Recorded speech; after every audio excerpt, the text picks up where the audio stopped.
What's going on, everybody? We are back. My co-host Ross. We talk some Miami Hurricanes football versus Georgia Tech. I believe there's the kickoffs at 12:30. I could be wrong on the time. I know it's around a noon kickoff, which is I love noon kickoffs. I'm being sarcastic. I hate noon kickoffs. I don't think anyone really likes a noon kickoff, honestly, even the players. So It's 8:30 for me, bro. yeah, that's 8:30 for you. You know what?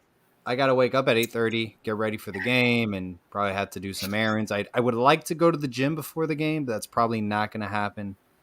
So it is what it is. But let's get to it, Ross. I know you've been watching a lot of film on Georgia Tech. They beat UNC, I believe, by what, 20 points? Yeah, that was one of their best outings for sure. Yeah, and they were in a dogfight with UVA. They lost by 8 points. They gave up 48 points. They lost 26-17 against Virginia Tech. So it seems like their conference opponents, they're fighting. Okay, this isn't a team you're just going to walk through. You're going to blow them out by 45. This isn't Central Connecticut State. It's a conference opponent. You got to respect them. And I'm very curious how this game plays out. What have you seen from Georgia Tech that's caught your attention so far? You know, having Sims healthy at quarterback for them is a big deal. That gives them their true dual threat quarterback. And I'll tell you what, while he might not be fully consistent from the pocket yet, I've seen him throw some really nice passes since he's gotten back, dude. He's shown some decent touch on the ball. The big thing on offense for us is limiting the run game. Their running back Gibbs, he's a little ball of fire is what he is, dude. If he gets going and he gets momentum, he can ignite that entire offense to do bigger and better things. We have to wrap up versus him.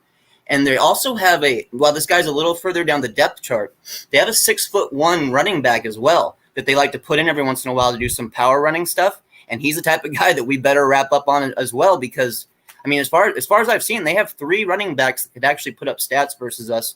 The wide receiver core isn't anything that I'm, crazy about. Sims makes some of these guys look a little better than they are. McGowan is definitely the guy we got to keep our eyes on. McGowan is the driving force on offense in the pass game for them. He's already got 7 touchdowns this season. He's electric. They've got a couple other guys that can get in the end zone but haven't done it consistently. But, it's one of those teams that it seems like if they can spread the ball around, they prefer to do that. Yeah, it seems like offensively they spread the football around, airing it out. McGowan has 7 TDs. Their quarterback Sims, he averages 6.4 yards per carry. Yep. On 59 attempts, he has 380 rushing yards. So that's pretty good. Yep. I mean, I understand he's mobile, but is he a run-first quarterback, Ross? Or is he more of like, let me see, what's open, what the offense gives me, pocket breaks down, I'm taking off? Just recently, I think his game has transitioned from being that run-first guy into a guy who looks to pass first, honestly. Gotcha. He's made that progression. While like I said earlier, it still hasn't shown tons of consistency from the pocket, he's at least showing improvement. If I'm Jeff Collins, my game plan against Miami is, look, Jeff Sims, that's his first name, correct, Jeff? Yeah. Take off as your first priority. Yes. I think that's the X factor in this game is having a mobile quarterback. And then you have a running back in Gibbs that averages 5 yards per carry, where ideally you want to be at. I think that's success. I mean, those 2 guys make a difference in this game. Run heavy, whether utilizing your quarterback or your running back. Either or. I think that's going to be the X factor in this game, especially with their very slow linebacker core. I think Pittsburgh can put up some points against Miami. I agree. And it comes down to one of those words that we've talked about often and we don't always see it. It comes down to discipline, Paul. While we don't necessarily have to be in the backfield every play, against this team, what we need to do is we need to get our containment and our run lane and our pass lane assignments to be sharp. We can't have guys just flying around out there not filling their assignments, dude, because Sims with his arm and his leg talent, he can take advantage of that. And like you mentioned earlier, while he might not be run first quarterback, he's definitely not scared to take off and run if he gets the lane. That's for sure. Absolutely. And from offensively, what you've seen so far, has Miami seen a similar offense like this, a quarterback similar to this? I understand Brennan Armstrong was fairly mobile. What does Sims bring that's different from Sam Howell? Sam Howell is very mobile as well. we kind of made him look like Michael Vick at times. um, how is Sims different from Brennan Armstrong, Kenny Pickett, Sam Howell, any quarterback we faced in the past? He's even more athletic than them. While we've given up yards to guys like Hal, like you mentioned, Hal made some smart runs. He's not the most athletic quarterback, but he made some smart runs kind of like TVD does. Sims is the type of runner that can make something out of nothing, and that's what's dangerous. If he's really looking to run the ball and he sees something in especially our linebacking core, that he feels he can exploit once he gets past the first level of our defense, he's going to take those chances. And that's what worries me this game, Ross, is Sims, their quarterback, taking off, their running ability. They have a potent offense. It can move running the football. Absolutely. That's their X factor, and I'll stand by that. We don't really have success against mobile quarterbacks. That's kind of when their offense keeps moving, when mobile quarterbacks really take off. Sam Howell is really someone who, I saw really be very successful against Miami running the football. And I think it kind of was one of the difference makers in the game, due to our defense. The good thing is our offense is opening up a lot more. I believe it's a completely different offense. We're airing out the football. We're spreading out the football a lot more. Tyler Van Dyke is improving every single game. I love Jalen Knighton as our running back. I think that's another weapon we have in the backfield. Run game is moving the offense. How does their defense look on Georgia Tech's end? Because I haven't heard good things about it.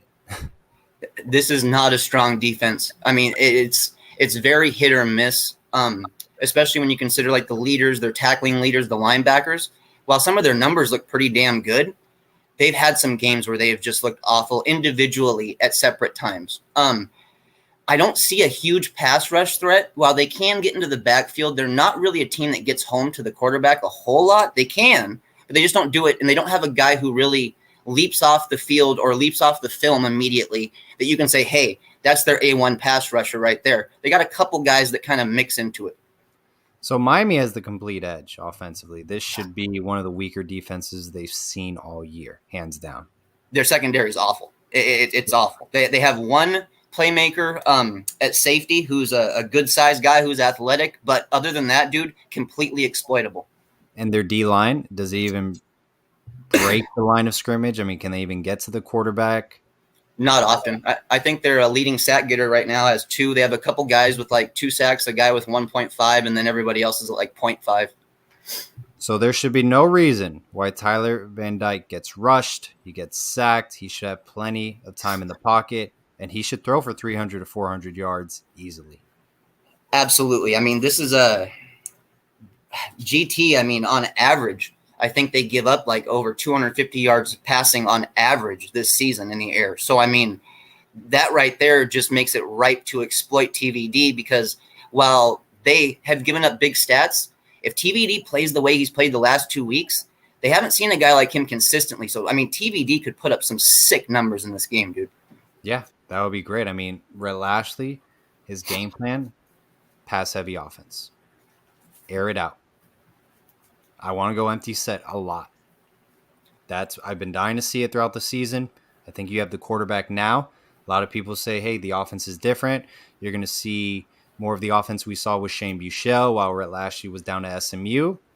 Let's keep it going, man. Let's air this football out. They have a weak secondary, like Ross says.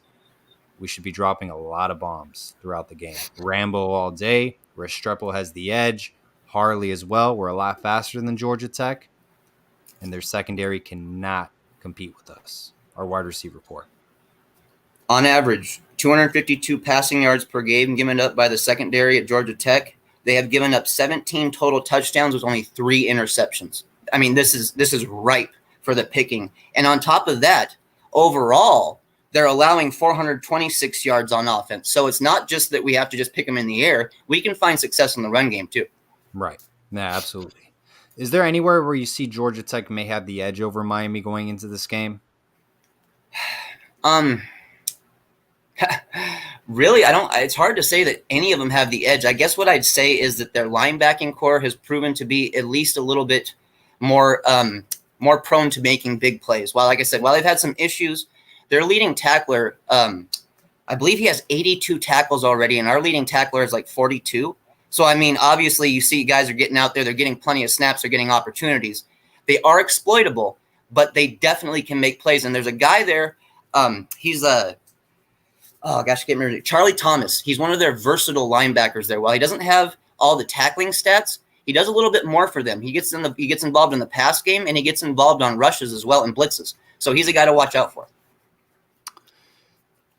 Les asks us, what's up, Paul and Ross? Do you guys feel the Canes can win the next 4 games? I absolutely think Miami can win the next 4 games. I'll say this. This game we should win. If we lose to Georgia Tech, that's an awful loss. I think any of the games moving forward to a certain extent are bad losses. You can't lose to Florida State, obviously. That's your rival, especially with Mike Norvell only being there for literally 2 years. Some people say COVID year doesn't count. Some people say Manny Diaz's COVID year shouldn't count. There's no excuse to lose to Florida State. You're a better football team. I will say this. I think there's going to be a test throughout this 4-game stretch, and I think it comes down to Florida State or Virginia Tech. I think those 2 games are going to be a split. There's going to be one's going to be a shootout where Miami's going to be tested. They're going to be down maybe by 10 points in the fourth quarter, and they got to come back. Knowing this team, take every week, 1 week at a time. Knowing this football team, take 1 week at a time. You never know what Saturday brings to the table. That's just the reality of the situation. The last 2 games that we played Georgia Tech in, had we gone on here, Paul, and we made our predictions, I would have probably stated that Miami should have won those games. We lost those games. So, like you said, anything is possible. Those weren't great Georgia Tech teams, but yet they still beat Miami. They're going to try to find a way to be competitive. While it might not be for 4 full quarters, they're going to air the ball out, and they're going to give us a little bit of problems on defense for us. I see that. I think Miami will win by 8 or 10 points. My prediction is 38-30, Miami Hurricanes. What's your prediction on the Georgia Tech game? I got us 38-27. Yeah, I think you're at that 10-point margin. I do think Georgia Tech, there will be a time where they have a drive where they can tie up the game in the fourth quarter. I do believe it's going to be a close game or fairly reasonably close to a possession where Miami may be in control, but Georgia Tech is very near from tying up the game. But yeah, I think 10 points is fair in the score prediction. I would love Miami to win more than 10 points, win by 20, but knowing this team, I'll take it 1 week at a time. I just honestly think I think Miami can win the next 4. There's just that Virginia Tech or Florida State game, man. I'm telling you, one of those we're going to be tested. We're going to be tested. We're going to be losing by 10 points, and we got to come back. I'm telling you, it could be Florida State. It could be Virginia Tech. One of those games. Because this team, man, you just got to take it 1 week at a time. And we could be 6-2 right now, or literally like 1-7 with all the wins we've had. They've all been like less than a touchdown. App State had a chance to win the football game. Yeah. We could have beat UVA. We could have beat North Carolina. Pitt could have won the football game. NC State could have won the football game. I mean, a ton of close games. I agree. There's not going to be a cakewalk through this. While it might seem like some of these teams are beneath us at the moment because we're playing so well, Virginia Tech, FSU, one of those teams is going to come out and try to change things a little bit. They're going to try to smack us in the mouth early just to see how we respond.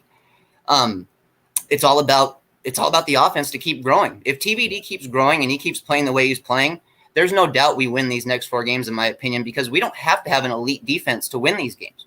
Van Dyke is playing phenomenal. Absolutely. He might be saving Manny Diaz's job offensively. Seriously. So Ross, D'Eriq King went on the Lamar Thomas show yesterday, and he said he re-injured his knee against Alabama. Yeah. I want to talk about this because this is something we addressed a lot in the offseason. We brought up saying, hey, what if D'Eriq King, he's going to be taking hits against Alabama. He just tore his ACL. Should have we benched him? You know, I mean, it's Alabama. The chances of you winning the football game are slim. They were slim. Yeah. He re-injures his knee. I mean, what do you think about the whole situation looking back at it, coming off of a torn ACL? I think it's a damn shame. I do, because I love D'Eriq King, man. I love what he brought to our quarterback room, the professionalism, the class. the improved play. No doubt in my mind that a guy like TBD, if we asked him, hey, has King been helping you in your progression and helping you develop as a P5 quarterback? He would say absolutely, hands down. It wouldn't even be a question. I wish nothing but the best for King at his next stop. I'm not sure what his NFL career will be like or what it'll look like. But I'll tell you what, Paul, I'd love to see him getting to coaching eventually. I think he could be a really good coach. Yeah, I mean, it's unfortunate how his final year of college football kind of played out, getting injured. And we all saw it against Michigan State. He wasn't the same quarterback. He wasn't at all. I think after he re-injured his knee, he stayed in the game, and then kind of the Alabama game, things went downhill. Yep. It's unfortunate. Tyler Van Dyke, next man up. We wish D'Eriq King the best of luck moving forward. Really wanted to see D'Eriq King take off his final year, and I think Miami. I think their record could have been better. Maybe we pull off that win against Michigan State. Healthy D'Eriq King. Healthy D'Eriq King is a totally different beast than partially injured D'Eriq King. We saw that when he has to think twice about running and can't be as explosive on his legs. Defenses cheat a little bit on him. They don't have to go, okay, this guy isn't going to break off a 45, 50-yard run on us this time. He's going to try to pass the ball more. And that took a little bit away from us, and it especially took a lot away from the RPO. That's where it really hurt us because, hey, if the defense doesn't believe you're going to ever take off with the quarterback, or if the quarterback only takes off 2 or 3 times, what good is it to run the RPO? So, question. There was things surfacing all over social media saying Blake James was not going to be the athletic director at the University of Miami. Whenever, at the end of the academic year, at the end of the season, who cares? The point is, surfacing on social media, he wasn't going to be athletic director at the University of Miami for some time. He's going to be gone. He's going to get fired. Do you think that holds still, Ross? Would you be surprised if he is fired, or do you believe Blake James will be gone from the University of Miami? Man, I hope he's gone. I really do. But I'm not going to be shocked if he's still here for another year, especially if we close out good and we're still in the green financially, because that's what ultimately matters to an AD, is making sure that they stay in the green financially so they got money to spread around to non-revenue sports. As of right now, somehow Blake James has kept us in the green. Yeah, I agree. I would be surprised. I mean, look, let's see how this football season goes. I mean, we're still 4-4. I mean, we can lose to Georgia Tech Saturday. We can be 4-5. We can run the table, go 8-4, make it to the ACC title game, win the ACC. That would be insane. And then win a bowl game. Then you finish 10-4. You got an underclassman quarterback going into next year. Everything's looking great, right? I mean, there's a lot to play for. I think it goes beyond, if let's say Blake James is fired, it has, I understand, hiring Manny Diaz was awful, making that your own decision. There has to be something else involved. I don't think it's the only domino effect. I think that was one thing, and then there has to be something else involved. Julio Frank would not get fired. I'm just being real. I can tell you that. Julio Frank is going to be the president unless he wants to leave and aspires to do something else. He's going to stay here. Wasn't he the minister of health in Mexico or something like that for a couple of years? Yeah, exactly. He was involved in the government of Mexico. I believe their president elections happen every 4 years. I don't know. We'll see. We're a medical school, and he's got those kind of ties and got that kind of power in that kind of field. So it makes sense that he stays on, whether Canes fans truly really want it or not. He seems to be a right fit for what the university wants to do. Right. So, hey, it is what it is. But I would be surprised if Blake James is let go at the end of the year. And I think that's a good step forward for the athletics department, because whoever we bring in next, maybe they'll have a more creative, selective vision. And who knows? I mean, maybe what if Manny Diaz works out? You know what I mean? What if he actually works out? Because I've been talking a lot of crap about Manny Diaz. But what if it works out? We don't know that. We got to take 1 week at a time. It could work out still. I don't think it will. I'd be very shocked if it does, but we'll see, man. We'll see what happens. I got a question for you with this whole AD stuff. How would you feel if Blake James was actually removed from the football operations and we brought in a guy who was a football mind, but Blake James still stuck around for fundraising? Nah, I don't like it, because then it's because he hired Manny Diaz, so I feel like it goes through him. Yep. You know, I want him gone. And I don't think he'd be open to do that either, because then you're kind of reprimanding him. You've changed his job description. He's like, well, yeah, am I on my way out? You took away my supervision over football. So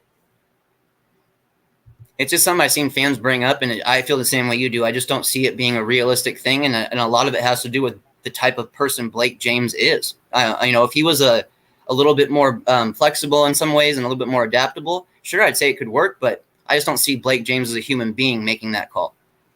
EJ Marco Jr., $30 donation. I greatly appreciate it, man. Thank you so much for the $30 donation. It means the world to us for you taking the time out of your Thursday night to listen to us talk some Canes football. The Absolutely. law firm of Williams and Williams at safety.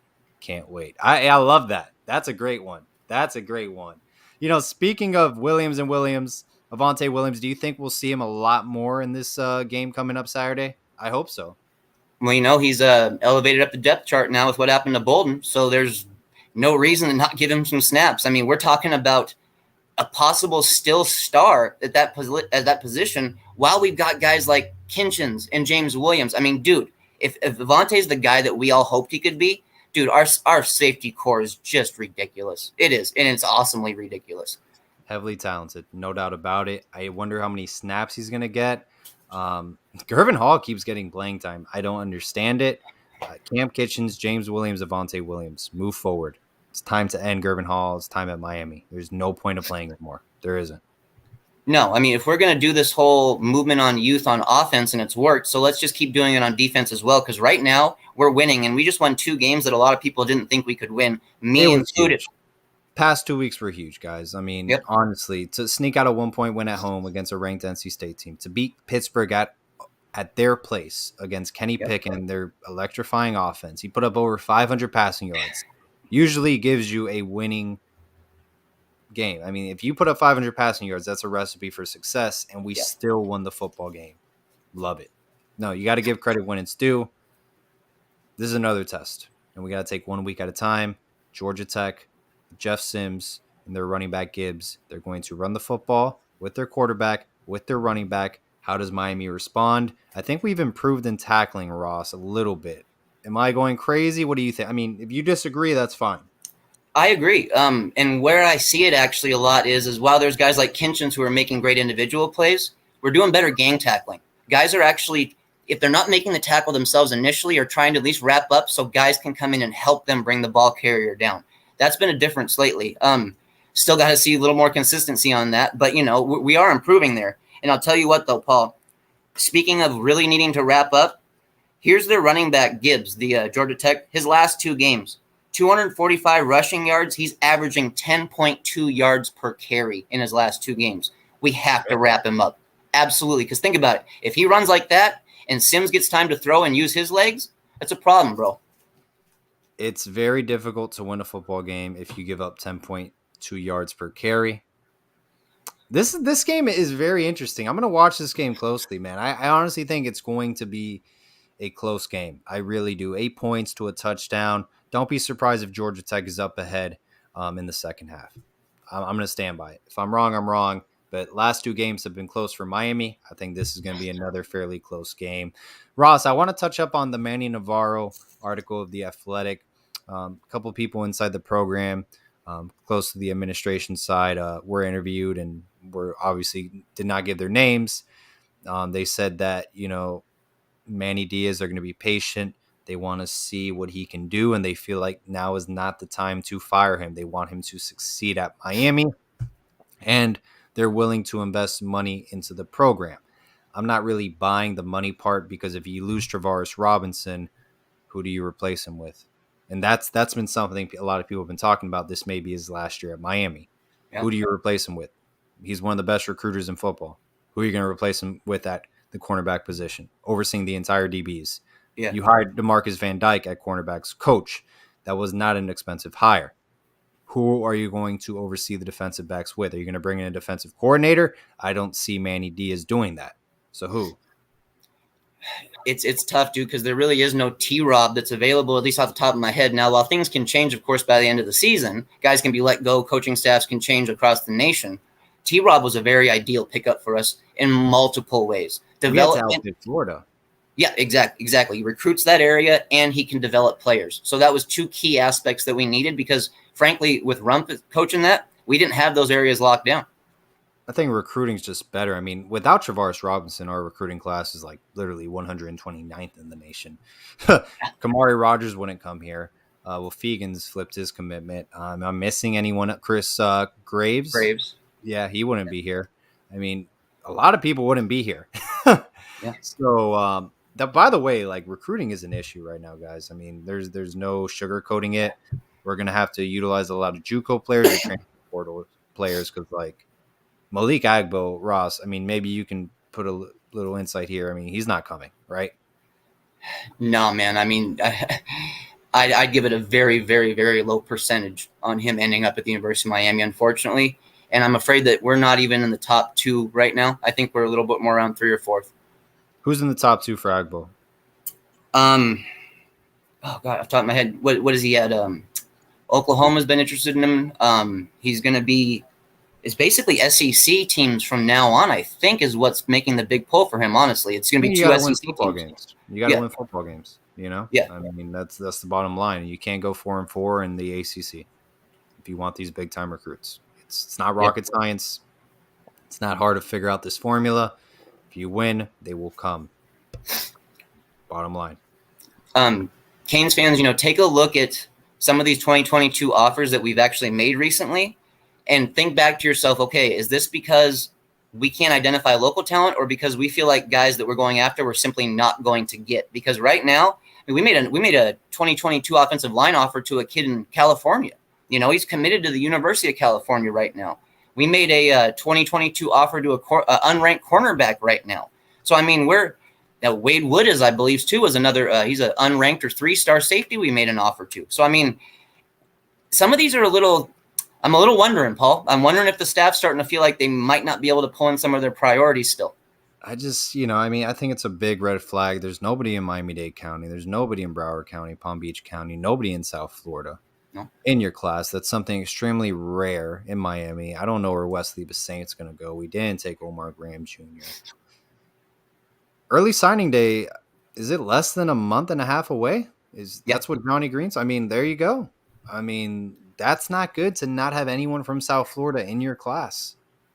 I think Chris Graves is the only player from the state of Florida. Am I going crazy there? Yeah, I think that's about it. And like you said, they're not even safety. There's a safety from Marquise Williams. He's from Florida, I think. Yeah, North Florida. Yeah, Northern Florida. Yeah. Nobody in the backyard, unfortunately. It's all awful out of the area. Yeah, I mean, it's not good. While the 2022 class wasn't heavily talented in South Florida this year compared to a lot of other years, there's no doubt that there's some guys that should have been on the Canes. And I'll tell you what, man, I've been watching some of Omar Graham's filmed for him to end the season. Dude, you said it and I've said it. I feel like we missed one there, bro. I really do. I don't get it. I'll never understand it. We suck at linebacker play. I think he improves drastically. I think he has a shot to get early playing time at Miami. It's not good. Yeah. Our linebacker play is awful. Our best linebacker runs a 5.3 40. We're looking to the JUCO now for help, man. We had Jeffrey Mba in, and we made another JUCO offer recently as well. So we're looking for that kind of help immediately to come in. Jeffrey Mba would be a great take. That would Absolutely. be a good take, honestly. Absolutely. That would be a good take at the D line. That would be a good take because he's raw. He's a P5 player. Like physically, he's there. There's no just more playing football, getting the experience, fundamentals down, and that's where Jess Simpson comes in. I think Mba would be a great take. Even just looking at him from a physical standpoint, if someone was to take a look at a picture of him, they would never go, man, that guy weighs 305 pounds. He carries the weight so well, dude, and he's so mobile with that weight. I see nothing but success for him in the college ranks. I really do. Ross, anything else you want to bring up that we have not spoken about yet? I think, we kind of hit, especially when in terms of the upcoming game, I think we really hit on it there. This is a chance to be somewhat of a shootout, but I think that it's not a big point shootout, but at least a little bit more of an offensive display than a defensive display by both teams. Georgia Tech's going to look to spread the ball around. They're going to look to get it in the hands of their playmaker, McGowan, and they're going to look to run the ball. They're not – while it doesn't sound like a wildly creative offense, they do some unique things there, dude. They do a couple of sets that are possibly going to give us some problems, especially if that running back's running like he has the last 2 games. No, there's a couple comments about Michigan State getting 20 portal guys. Mel Tucker's been utilizing it heavily. He's in year 2. The thing about Mel Tucker is that his resume, he's actually an outstanding defensive coordinator, outstanding coach. Yes. I don't think Manny's a good defensive coordinator at all. That's where I see the difference is that he can develop players. Whereas Manny, he doesn't develop players that he recruits. It's really just plug in portal guys. And, you know, really Phillips, Roche, Rambo worked out. Osborne, the offense was awful, but fairly worked out. He's playing in the NFL, worked out. Unless I'm missing anyone. I mean, I'm not going to go over Bolden. The whole thing was kind of – it sucks, but yeah, it's what it is. It's really just the 4 portal guys he got from everywhere else. I don't know if I'm missing anyone else from the portal. Those are just the guys that really worked out. A lot of guys didn't work out, and they were bad takes. So you have to evaluate your portal guys because there were a ton of misses, a ton. Tate Martell, Austin Martin, Tommy Kennedy, DeAndre Johnson hasn't done anything throughout this whole season. Trey Hill didn't do what we thought he would. Trayvon Hill wasn't as productive as we thought he would be. That was the first guy from Illinois, Odo. Oh, yeah, I know what you're talking about. Yeah, yeah, defensive lineman. Yeah. So, do you think that playing some of these young guys and seeing a little bit of success from them, and hopefully to close out the season like that, could hopefully help us in recruiting a little bit? I think it's late. I think maybe 3-star or like late grabs. I don't see us. I think top 40 finish if best. I don't see anything. It's tough. I'd like to think that there'd be a couple wise players that would keep their eyes open and go, hey, they're maybe doing a youth movement at Miami, or they're starting to show they can develop guys. But man, I mean, it would have been great if we seen this from the jump, because then we'd be in so much different position in this 2022 class. Now we're kind of fighting and battling to get into it for guys who really shouldn't really be on our radar right now, in my opinion. We should have guys that are better than them already pulled in. Yeah. I mean, we'll see, man. The Valenta Carswell, his pickup was kind of random. I mean, I think it's more of a project there. He's 6'7". Justin Medlock was random. I don't know why. I thought that was interesting. We'll see if it works out. Ibieta he's a 3-star to Louisiana. I thought that was interesting. I thought Ibieta would have been here till now. I mean, honestly, I thought that was a out-of-state 3-star recruit. That's interesting. A lot of interesting takes. A lot coming not away. Like take away the defensive backs. Look at the skill position players or O-line. A lot of interesting takes. Ja'Carri Brown. I think there's a lot of upside there. Rhett Lashley sees a lot of potential, but a lot of interesting takes. I think Ibieta, and especially at the time frame where he did commit and the time frame we pushed for him, really speaks volumes to his relationship with Kamari Rogers. We knew that those guys were close. We knew that if we made a play on Ibieta and brought him in, it would help us get Rogers in. And maybe that's one of the catalysts that has helped us keep Rogers in. But they are definitely close, so it doesn't surprise me that we went after Ibieta. Yeah, I mean, EJ Marco has a good point. If we play Florida in the bowl game, we beat them, we can steal some of their recruits. I agree. I think Florida goes downhill. We play them one-on-one in the Duke Mayo Bowl, wherever we're going to play them. I think that's a possibility. It's a good point. I'm worried that these kids, instead of filtering throughout the rest of the Florida schools, are just going to take off, man. I think they're going to leave the state. That's what I'm worried about. Yeah. Well, we'll see, which sucks ultimately. But yeah, appreciate everyone joining us tonight. Greatly appreciate your support. Short show tonight, and we'll be back with a post-game show, win or lose, against Georgia Tech. Yep. Hope everyone has a great rest of their night. Have a great weekend, and always, go Canes. All about the U. Take care. All about the U.